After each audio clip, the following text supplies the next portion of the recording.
అందరికీ నమస్తే. నా పేరు కే శ్రీలత. మాది గజపతి జిల్లా గార్బంద గ్రామం. ఈరోజు నేను ఆషాఢ మాసం ప్రత్యేకత గురించి మీ అందరికీ చెప్పాలనుకుంటున్నాను. నాకు తెలిసిన విషయాన్ని మీ అందరితో షేర్ చేసుకుంటున్నాను. నాకు తెలియని విషయాలు ఉంటే మీరు కూడా షేర్ చేయండి, నేను తెలుసుకుంటాను. ఆషాఢ మాసంలో శూన్యమాసం, ఎటువంటి పెళ్ళిళ్ళు ముహూర్తాలు ఉండవని మనం అనుకుంటాం. కానీ దైవానికి సంబంధించిన ఎన్నో కార్యక్రమాలు, పండుగలు, వేడుకలు ఉన్నాయండి.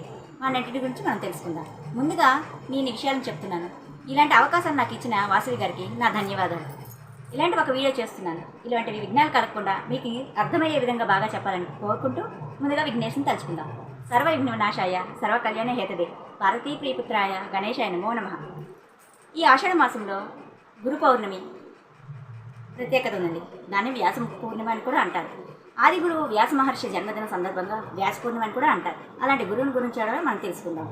గురు బ్రహ్మ గురు విష్ణు గురుదేవో మహేశ్వర గురు సాక్షాత్ పరబ్రహ్మ తస్మై శ్రీ గురవే నమః. గురువే బ్రహ్మ గురువే విష్ణు గురువే మహేశ్వరుడు అంటామండి.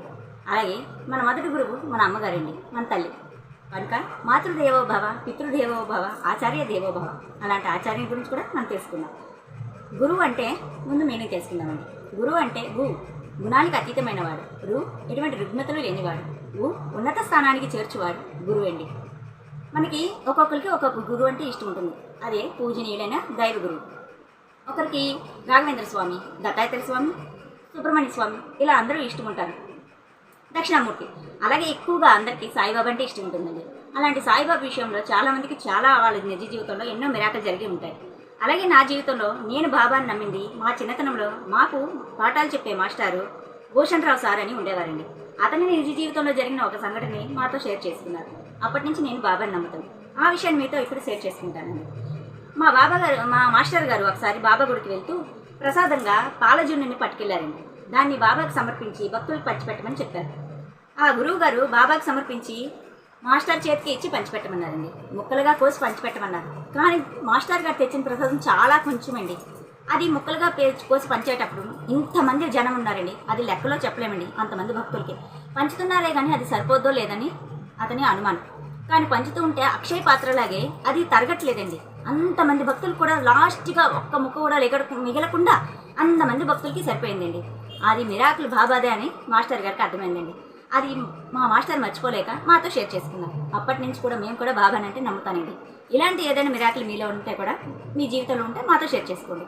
అంతేకాదండి, నేను ఇంకొక ముఖ్యమైన విషయాన్ని మీతో తెలియజేయాలనుకుంటున్నాను. గురు పౌర్ణమి రోజు మనం పూజించే గురుదేవులనే కాదండి, మనకి పాఠాలు చెప్పే గురువు కూడా మనకి ఎంతో ప్రాధాన్యత అండి. గురు అనుగ్రహం ఉంటే శాస్త్రపరంగా విద్య, ఉద్యోగం, ఆయుర ఆరోగ్యాలు అన్నీ కూడా మనకి ఎప్పటికీ నిలుస్తూ ఉంటాయని అది శాస్త్రం చెప్తుందండి. కాబట్టి అలాంటి విద్యలు చెప్పే మన గురువు కూడా మనకు ప్రాధాన్యత ఉండాలండి. గురువుతో దైవంతో సమానం కదండి గురువు. అందుకు ఆ రోజు మీ దగ్గరలో ఉన్న ఏ గురువుకైనా సరే దగ్గరికి వెళ్ళి మీకు తోచిన విధంగా దక్షిణ తాంబూలాలతో ఒక వస్త్రంతో గురువుగారికి సమర్పించి వాళ్ళ పాదాలకు నమస్కరించి మీరు ఆశీస్సులు తీర్చుకోండి.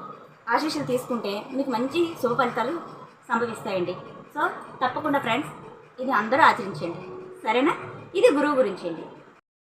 అలాగే ఈ ఆషాఢ మాసంలో ఇంకొక మంచిది స్కంద పంచమి అండి. స్కంద పంచమి, అలాగే కుమార షష్ఠి, దీన్ని సుబ్రహ్మణ్య షష్ఠి కూడా అంటారండి. సుబ్రహ్మణ్య స్వామిని ఆ రోజు మనం పంచామృతాలతో అభిషేకించి నెయ్యి దీపాన్ని వెలిగించి పూజిస్తే మనకున్న దోషాలన్నీ పోతాయండి. నాగదోషం కానీ, సంతాన యోగం కలగాలన్నా, ఉద్యోగం కావాలన్నా, ఏదైనా సరే ఇలాంటివన్నీ ప్రాప్తించాలంటే ఆ రోజు సుబ్రహ్మణ్య స్వామిని పంచామృతం అభిషేకించి నెయ్యి దీపాన్ని వెలిగించి ప్రార్థించండి, తప్పకుండా ఫలిస్తుందండి. అలాగే ఈ ఆషాఢ మాసంలో తెలంగాణ ప్రాణప్రదమైన పండుగ అండి బోనాల పండుగ. ఈ బోనాల పండుగ గురించి కూడా మనం తెలుసుకుందాం. బోనాల పండుగ ఇప్పటిదే కాదండి, కాకతీయుల కాలం నుండి కూడా ఇది ప్రస్తావనలో ఉంది. అప్పటి కాకతీయుల రాజులు కూడాను అప్పుడు అమ్మవారిని అప్పుడే వండిన అన్నాన్ని సమర్పించి బోనంగా పూజలు చేసేవారు. అది ఇప్పుడు రాను రాను మరింత వైభవంగా జరుపుకుంటున్నాం. బోనం అంటే భోజనం అండి.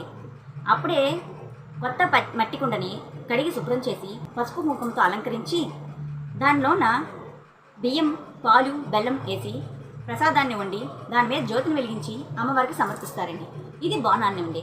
బోనం అంటే ఈ బోనాలు కాకతీయుల కాలం నుండి నాణ్యంలో ఉందండి. అప్పటి రాజులు ప్రకృతి మాతని కొలిచి బోనాన్ని సమర్పించేవారు. అలాగే 1869లో హైదరాబాద్, సికింద్రాబాద్ లాంటి జంట నగరాల్లో మలేరియా లాంటి అంటువ్యాధులు సంభవించినప్పుడు ప్రకృతి మాతని కొలిచి బోనాలు సమర్పించి పూజలు చేశారు. అప్పుడు వాటి నుంచి ఉపశమనం కలిగింది. ఇది ఒక ఉదాహరణ అండి. ఎన్నో ఉదాహరణలు ఉన్నాయండి తల్లికి పూజించినవి. అలాగే కాకతీయుల కాలం నాటి గోల్కొండ కోట దగ్గర గొర్రెలు కాచుకునే గొల్లలు ఉండేవారు. అలా గొర్రెలన్నిటికీ చాలా అంటువ్యాధులు సంభవించి ఎక్కువగా మరణిస్తూ ఉన్నాయి. అప్పుడు గొల్లలు గోల్కొండ కోట దగ్గర జగదంబ ఆలయంలోని అమ్మవారికి బోనాన్ని సమర్పించి పూజలు చేస్తే గొర్రెలన్నీ కోలుకున్నాయండి. ఇది కూడా ఒక ప్రస్తావన ఉందండి.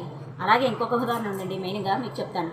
సికింద్రాబాద్ లాల్ దర్వాజా దగ్గర 1908లోన మూసీ నది పొంగి ఎన్నో అంటువ్యాధులు సంభవించాయి. అప్పుడు సామంతరాజు బంగారు చేటలోని గాజులు, ముత్యాలు, పసుపు, కుంకుమ, పట్టు వస్త్రాలతో అమ్మవారికి సమర్పించి బోనాన్ని సమర్పించారండి.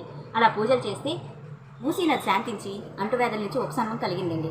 అలాంటి ఎన్నో ఉదాహరణలు ఉన్నాయండి. బోనం అంటే భోజనం అండి, చాలా ప్రత్యేకత ఉంది. అంతేకాదండి, పోతురాజు అంటే అమ్మవారికి సోదరుడని నానుడండి. అందుకే పోతురాజు వేషాలతో అమ్మవారికి సంబరంగా చేస్తూ ఉంటారు. ఇందులో ఇంకొక ప్రత్యేకమైన ఘట్టం ఉందండి, అదే రంగం. రంగం అంటే ఒక పచ్చి కొండపైన అమ్మవారి పున్న మహిళ నించొని భవిష్యత్తు చెప్తుందండి. ఆ భవిష్యత్తును అనుసరిస్తూ ప్రజలు నడుచుకుంటూ ఉంటారండి. వేపాకులతోని బోనాన్ని సహా అలంకరిస్తూ ఉంటారు. వేపాకులు మసూచి లాంటి అంటువ్యాధుల నుంచి మనకి కాపాడుతూ ఉందండి. దానికి ప్రతీకగా వేపాకులతో కూడా అమ్మవారిని పూజిస్తూ ఉంటారండి. ఇలాంటి ఎన్నో ఉదాహరణలు ఉన్నాయండి. అది బోనాల పండుగ ప్రత్యేకత. అలాగే మన ఆంధ్రాలో అయితే వారాహి నవరాత్రులు జరుపుకుంటూ ఉంటారండి. వారాహి మాత్రం ఈ నవరాత్రుల్లో కూడాను రాత్రిపూట అమ్మవారిని బాగా కొలుస్తారు, పూజలు చేస్తారండి. అంత ప్రత్యేకత ఉందండి ఈ బోనాల పండుగ గురించి. వారాహి నవరాత్రులు కూడా ఆంధ్రాలో ఎక్కువగా జరుపుకుంటారండి. ఇది ఆషాఢ మాసంలో బోనాల పండుగ గురించి అండి. ఇప్పుడు ఈ ఆషాఢ మాసంలో పూరి జగన్నాథుని గురించి తెలుసుకుందామండి. రథయాత్ర అంటే పిల్లలకే పెద్దలందరికీ కూడా సంతోషమే కదండి. ఆ జగన్నాథుని గురించి మరిన్ని ఎన్నో విశేషాలు ఉన్నాయి. ఇప్పుడు చెప్పబోయేది చాలా తక్కువండి, తెలుసుకోవాల్సింది చాలా ఎక్కువ ఉన్నాయి. సో ముందుగా జగన్నాథుడు అంటే జగత్తులో అందరికీ చెందినవాడు జగన్నాథుడు. పూరి జగన్నాథుడి గురించి అదండి వివరణ. పూరి జగన్నాథుని స్టోరీ చెప్తానండి మీకు ఇప్పుడు. ఇంద్రద్యుమ్నుడు అనే రాజు, అతని భార్య కుండీచ ఉండేవారు. ఇంద్రద్యుమ్నుడు తన జీవితంలో ప్రత్యేకమైన గుండె నిర్మించి అందులో ప్రత్యక్షంగా స్వామిని నిర్మించి ప్రతిష్ఠింప చేయాలని అనుకున్నారండి. ఇంద్రద్యుమ్నుడికి రాత్రి కలలోన స్వామి కనిపించి నీలాచల్ నీలమాధవుడుగా నేనున్నాను, నన్ను తెచ్చి ప్రతిష్ఠించు అని చెప్పారండి. అది విన్న రాజు తెలివి తెచ్చుకున్న తర్వాత తన సైన్యాన్ని పంపించి అది ఎక్కడుందో తెలుసుకోమన్నారు. సైన్యమంతా విఫలమయ్యారు. కానీ అందులో ఒకరి మీద రాజుకి మహా నమ్మకం ఉందండి, అదే విద్యాపతి అండి. విద్యాపతి అడవి మార్గంలో వెళ్తే కనిపిస్తానని ఆలోచించి అడవి మార్గంలో వెళ్ళగా అతనికి కనిపించలేదు. ఒక చెట్టు కింద విశ్రాంతి తీసుకుంటూ ఉండగా స్వామివారే గొల్లవాని రూపంలో వచ్చి మార్గం తెలిపారనమాట. అటు గుండా వెళ్ళి లలిత అనే అమ్మాయిని, గిరిజన అమ్మాయిని పరిచయం చేసుకున్నారు. తనతో ప్రేమలో పడతారు. ప్రేమలో పడ్డాక తన తండ్రిని పరిచయం చేస్తుంది. అతను విశ్వావసు గిరిజన రాజు. ప్రతిరోజు రాత్రి ఒక గుహకు కాగడ పట్టుకొని ప్రయాణించి అక్కడ స్వామిని దర్శించుకొని వస్తూ ఉంటారు. అతని ఒంటి నుండి మహా సువాసనలు వస్తూ ఉంటాయండి. ఇదంతా గమనించిన విద్యాపతి అది ఏంటి అని అడుగుతారండి. మార్గం అది ఎక్కడికి వెళ్తున్నారని అడుగుతారు లలితని. లలిత అది రహస్యం, చెప్పకూడదు ఎవరికి అని చెప్తుందండి. సరే అని విద్యాపతి లలితను ప్రేమించారు కాబట్టి వివాహం చేసుకుంటారు. విశ్వవసు ఒప్పుకుంటారు. వివాహం చేశాక తనకి ఈ రహస్యం గురించి అడుగుతారు. ఈ రహస్యం గురించి చెప్పనని చెప్పగా నీలో సగభాగం కదా భర్తను కదా నాతో చెప్పకూడదా అని అడుగుతారండి విద్యాపతి. లలిత మాటను కాదనలేక విశ్వవసు కూతురు మాటని అల్లుడు మాటని కాదనలేక విద్యాపతికి చూపించడానికి నిర్ణయించుకుంటారు. ఆ మార్గాన్ని చూపించేటప్పుడు విద్యాపతికి కళ్ళకు గంతలు కట్టి మార్గాన్ని చూపిస్తారు. కానీ విద్యాపతి తెలివైనవాడు కాబట్టి ఒక సంచిలో ఆవాలను నింపి చిన్న రంధ్రం చేసి దారంతో జల్లుకుంటూ వెళ్తారనమాట. ఆ మార్గంలో వెళ్ళిన తర్వాత అక్కడ స్వామివారిని ప్రత్యక్ష రూపాన్ని చూసి తన కళ్ళని నమ్మలేకపోతారనమాట.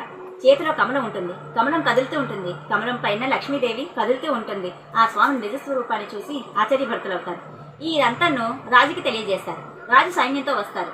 ఆ మార్గాన్ని తెలుసుకున్నారు కదా, ఆ మార్గం గుండా వర్షాలు మొలిచి పడికి మొక్కలు మొలుస్తాయి అనమాట. ఆ మార్గం గుండా వెళ్ళి గృహం చూస్తారనమాట. కానీ అక్కడ స్వామి ఉండరు. ఇదంతా విశ్వవసే మేము వస్తున్నామని తెలిసి మాయం చేసుంటారని చెప్పి తన్ని బాగా కొట్టి హింసించి దండిస్తే అడుగుతారు. కానీ నాకేం తెలియదని విశ్వవసు చెప్తారనమాట. సరే అని రాజు చింతిస్తూ అక్కడే ఆ గుహ దగ్గర ఒక మందిరాన్ని నిర్మించి సహస్ర అశ్వమేధ యాగాన్ని చేసి అక్కడ నిద్రిస్తారనమాట. అక్కడ నిద్రిస్తే స్వామి మళ్ళీ కళ్ళలో కనిపించి నేను ఇక్కడ లేను, నేను ఒక దారు రూపంలో బాంకీ మోహన్ అనే నదిలో ఉన్నాను, నన్ను తెచ్చి విగ్రహ రూపాన్ని చెక్కించి ప్రతిష్ఠ చేయు అని చెప్తారనమాట. సరే అని రాజు మళ్ళీ సైన్యాన్ని పంపి ఆ ప్లేస్ని తెలుసుకొని నదికెళ్ళి ఆ దారుని తీయమంటారు. అక్కడ వెళ్ళేసరికి అలాగే ఒక దారు నదికి కొట్టుకొని వస్తుంది అనమాట. దాన్ని లాగా ఎంతమంది సైన్యం ఎంతమంది ప్రయత్నించినా రాదు. అప్పుడనమాట స్వామి మళ్ళీ పలుకుతారనమాట. విశ్వావసు తాకితేనే నేను వస్తాను అని చెప్తారనమాట. అప్పుడు రాజు విశ్వావసు పాదాలపై పడి నన్ను క్షమించు, నేను ఎంతగా హింసించాను, కానీ స్వామివారు నీవు తాకితేనే వస్తానన్నారు కాబట్టి నువ్వే రా అని ప్రార్థిస్తారు. అప్పుడు విశ్వావసు వచ్చి తాకగానే దారు వస్తుందన్నమాట. 21 రోజులు దారుని 21 రోజులు రహస్యంగా మందిరంలో చెక్కించి విగ్రహం తయారు చేయాలనుకుంటారు. అది మీకు తెలిసిందేనండి. దేవతల శిల్పి విశ్వకర్మ ఆ విగ్రహాన్ని చెక్కాలని వస్తారనమాట. కానీ అతను ఏం చెప్తారు, 21 రోజులు నేను రహస్యంగా చెప్తాను, తలుపులు తీయకూడదు అని చెప్తారనమాట. దీనికి ఓకే అంటారనమాట. రాజు భార్య అనమాట. ఈ మధ్యలోనే ఎటువంటి శబ్దాలు రాకపోయేసరికి అతను ఆకలితో చనిపోయి ఉంటారేమో అని బాధపడి తలుపులు తీసేస్తుంది. మధ్యలోనే విగ్రహాలు చెక్కడం అయిపోతుంది. శిల్పి కూడా మాయమైపోతారనమాట. అప్పుడు ఎంతో బాధతో చింతిస్తారనమాట రాజును రాజు భార్య. అప్పుడు నారద మహర్షి ప్రత్యక్షమై, నువ్వు చింతించకయ్యా, ద్వాపర యుగంలోనే దైవ నిర్ణయం ఇది, కాబట్టి నువ్వేమి చింతించక్కర్లేదు అని చెప్తారనమాట. సరే అని విగ్రహ ప్రతిష్టకి బ్రహ్మదేవుని పిలుచుకురావడానికి నారదతో సహా కలిసి రాజు బయలుదేరుతారనమాట. బ్రహ్మను ఒప్పించి అందరినీ పిలుచుకొని రావడానికి ఒప్పిస్తారు. వస్తానంటారు. ఇంతలోకి వచ్చేసరికి కొన్ని శతాబ్దాలు మారిపోతాయండి బ్రహ్మలోకానికి భూలోకానికి. కాబట్టి రాజు యొక్క వంశం అంతా కనిపించదండి. రాజ్యం వంశం అన్నీ నిర్వంశం అయిపోతాయి, మాయమైపోతాయండి. ప్రస్తుత రాజు ఉంటారండి, రాజ్యాన్ని పరిపాలిస్తూ ఉంటారు. ఆ రాజుతో ఇది నేను కట్టించిన గుడి అని ఇంద్రదముడు పోరాడతాడండి. ఇది నేను కట్టించిన గుడి, నా దేవుడు నేను కట్టించిన గుడి అని వాదిస్తారనమాట. దానికి అందరూ అంగీకరించారనమాట. రాజుని కొడతారు కూడా. అప్పుడు ఒక కాకి, తాబేలు, కల్పవృక్షం కూడా సాక్ష్యానికి వస్తాయండి. సాక్ష్యం చెప్పినా సరే ఎవరు నమ్మరండి. కాకి, తాబేలు, కల్పవృక్షం సాక్ష్యం చెప్పడం ఏంటి అనేసి నమ్మరు. కానీ ప్రత్యక్షంగా బ్రహ్మదేవుడే వచ్చి సాక్ష్యాన్ని చెప్తారనమాట. అప్పుడు అందరూ నమ్ముతారనమాట. స్వామి, ఎంతటి అపరాధం చేశాను, నన్ను మన్నించు స్వామి, ఇంకెప్పుడు నా వంశంలో ఏ ఒక్కరు కూడాను నా గుడి, నా రాజ్యం, నాది, నా దేవుడు అనేసి అనకూడదు తండ్రి, నా వంశాన్ని నిర్వంశం చేయకండ్రి అని ప్రార్థిస్తారనమాట. సరే అనేసి అంటారనమాట. కానీ తండ్రి, నీకు ఇలా పూజ చేయడం ఎలాగా, నీ కరచరణాలు ఏవీ లేవు తండ్రి, ప్రార్థించడం ఎలాగా, నీ పాదాలను పట్టుకోవడం ఎలాగా అనేసి ఇంద్రదమ్న రాజు ప్రార్థిస్తారనమాట. అప్పుడు స్వామి చెప్తారు, నాకు కరచరణాలు లేకుంటే ఏం తండ్రి, నాకు నా కళ్ళే ఉన్నాయి, నా కళ్ళతోనే నేను లోకాన్ని పరిపాలిస్తాను అని అంటారనమాట. అందుకేంది జగన్నాథ స్వామి కళ్ళు అంత పెద్దగా ఉంటాయండి. చూసారా, ఎందుకు అర్థమైందా మీకు? అంతేకాదండి, రాజు యొక్క కోరికను తీరుస్తారు. అలాగే కానీ తల్లి ప్రేమను కనబరిచింది కదండి కుండిచదేవి. కాబట్టి కుండిచ మందిరం ఇప్పటికీ అక్కడ ఉందండి. ఆ మందిరం దగ్గరికి స్వామివారిని రథయాత్రకు 9 రోజులు, 9 నెలలకి నిదర్శనంగా 9 రోజులు ఆ తల్లి మందిరం దగ్గర స్వామివారిని ఉంచి తెస్తారండి. అది కుండిచ మందిరం దగ్గర తల్లిని 9 రోజులు ఈ రథయాత్ర చేయడం అండి. అది ప్రత్యేకత. అలాగే విశ్వావసు వంశం వాళ్ళు స్వామివారిని మోస్తారండి. ఇప్పటికీ ఆ వంశవస్తులు ఉన్నారండి. స్వామివారిని మోసుకొని రథం మీదకి ఎక్కించడం, తేవడం అన్ని స్వామివారిదంతా కార్యక్రమం మోయడం మాత్రం ఆ వంశస్థులదేనండి. విద్యాపతి, అతని భార్య లలిత, ఇంకో భార్య, ఆ వంశస్థులందరూ స్వామివారి అర్చన కార్యక్రమాలు, ప్రసాద కార్యక్రమాలు అన్నీ వాళ్ళే చూసుకుంటారండి. ఇది పూరి జగన్నాథ స్వామి యొక్క మొత్తం విశిష్టత అండి. అలాగే ఇప్పుడు మనం పూరి జగన్నాథుని గురించి ఎన్నో విశేషాలు ఉన్నాయండి. అందులో మనకి కొన్ని చెప్పుకుందామండి. పూరి జగన్నాథుని ఆ యాత్ర రోజు మనం సుభద్రని, బలరాముని, జగన్నాథుని విగ్రహాన్ని మోసుకుంటూ రథం ఎక్కించినప్పుడు అందరూ జై బలరాం, జై కృష్ణ, జై బలరాం అనేసి అరుస్తూ ఉంటారు కదండి. దాన్ని ఘోషయాత్ర అంటాయండి. అలాగే ఊరేగించుకొని వచ్చి కుండీచ మందిరం దగ్గర 9 రోజులు ఉంచిన తర్వాత ఆ తల్లి దగ్గర తర్వాత తిరిగి ప్రయాణం అప్పుడు దాన్ని బహుదాయాత్ర అంటారండి. ఈ మొత్తం ప్రయాణం పూర్తి చేసుకొని ఈ 15 రోజుల తర్వాత స్వామి మరింత కళాగా శోభామయంగా నింపుకొని బయలుదేరుతారండి. అంత కళగా ఉంటారండి స్వామి. అలాగే ప్రతిరోజు పైన చక్రం ఉంటారు, జెండా ఉంటుంది కదండి. ఆ జెండాని ప్రతిరోజు మారుస్తూ ఉంటారండి. అది వ్యతిరేక దిశలో ఎగురుతూ ఉంటుంది. శ్రీచక్రం ఎటువైపు నుంచి చూసినా మన వైపు చూస్తున్నట్టు ఉంటుందండి. అసలు పూరి జగన్నాథుడికి పూర్వం పూరి జగన్నాథుడు అనుకుంటున్నాం, పూరి అంటున్నామండి. కానీ పూర్వం దానికి ఇంకో పేరు ఉండేదండి. అసలు పేరు పురుషోత్తమపురం అనేవారండి. అలాగే శ్రీచక్రపురం అని కూడా అనేవారండి. ఇప్పుడు రాను పూరి జగన్నాథ స్వామిది అంటున్నారండి. సో చక్రాన్ని ఎటువైపు చూసినా మన దగ్గర చూస్తున్నట్టే ఉంటుందండి. గోపురం పై నుండి ఎటువంటి పక్షులు ఎగరవండి. అలాగే అక్కడ ప్రసాదాన్ని ఏడేసి దొంతులు పెట్టి కుండలు వండుతారండి. అన్నీ ఒకేలా గుడుతాయి. ఎంతమంది భక్తులకు వచ్చినా సమంగా సరిపోతుందండి. సముద్ర ఘోష పైన వినిపిస్తుంది. గుడిలోకి అడుగు పెట్టగానే ఆ ఘోష వినిపించిందండి. ప్రతి సంవత్సరం ఈ ఆషాఢ మాసంలో వచ్చే ఈ రథయాత్ర రోజు తప్పకుండా వర్షం పడుతుందండి. అలాగే శ్రీచక్రం యొక్క ఆలయ నీడ కానీ ఎప్పుడు ఈ రోజు మొత్తంలో ఎప్పుడు చూసినా సరే ఆలయ నీడ పడదండి. అలాగే 12 సంవత్సరాలకు ఒకసారి లేదా 19 సంవత్సరాలకు ఒకసారి ఈ దారువును మారుస్తూ ఉంటారండి. దారువులోని బ్రహ్మ పదార్థాన్ని కూడా మారుస్తూ ఉంటారు. ఆ బ్రహ్మ పదార్థం ఎలా ఉంటుందో కూడా ఎవరికీ తెలియదు. కళ్ళకు గంటలు కట్టుకొని మారుస్తూ ఉంటారు. అది ఒక మన ఊహం మాత్రమే, ఇలా ఉంటుందని మనం ఊహించుకోవడం మాత్రమే. అంత ప్రత్యేకత అండి. అలాగే జగన్నాథుని రథము దాన్ని నందిఘోష అంటారండి. 16 చక్రాలు ఉంటాయి. బలభద్రుని రథాన్ని తాళధ్వజం అంటారు.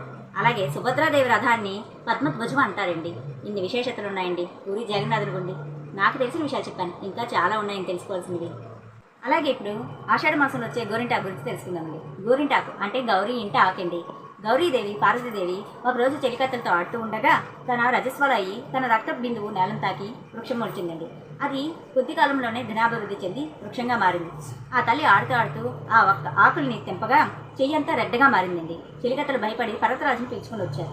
పర్వతరాజు దాన్ని చూసి చాలా ఆందోళన చెందుతూ ఉండగా పార్వతీదేవి ఏమీ ఆందోళన చెందకండి తండ్రి, నా చేతులు చూడండి మరింత అందంగా ఉన్నాయి, నాకు ఎటువంటి బాధ కలగట్లేదని చూపించిందండి. పర్వతరాజు చేతులు చూసి మురిచిపోయారండి.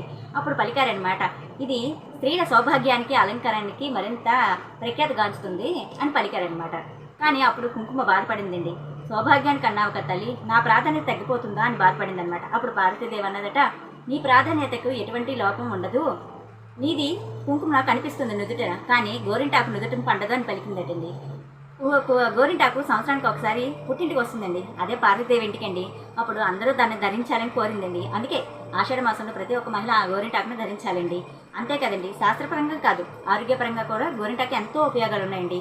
ఆడవాళ్ళు గోరింటాకుని అరచేతిని ధరించడం వల్ల గర్భాశయానికి అరచేతికి సంబంధించిన నాడులు ఉంటాయండి. ఇక్కడ ధరించడం వల్ల వేడిని తగ్గించి ఉష్ణాన్ని తగ్గించి ప్రశాంతతని ఆరోగ్యాన్ని చేకూరుస్తుందండి. గర్భాశయ సంబంధమైన రోగాల్ని తొలగించి ఆరోగ్యాన్ని ప్రసాదిస్తుందండి. గోరింటాకు అంతటి ప్రఖ్యాతి ఉందండి గోరింటాకి.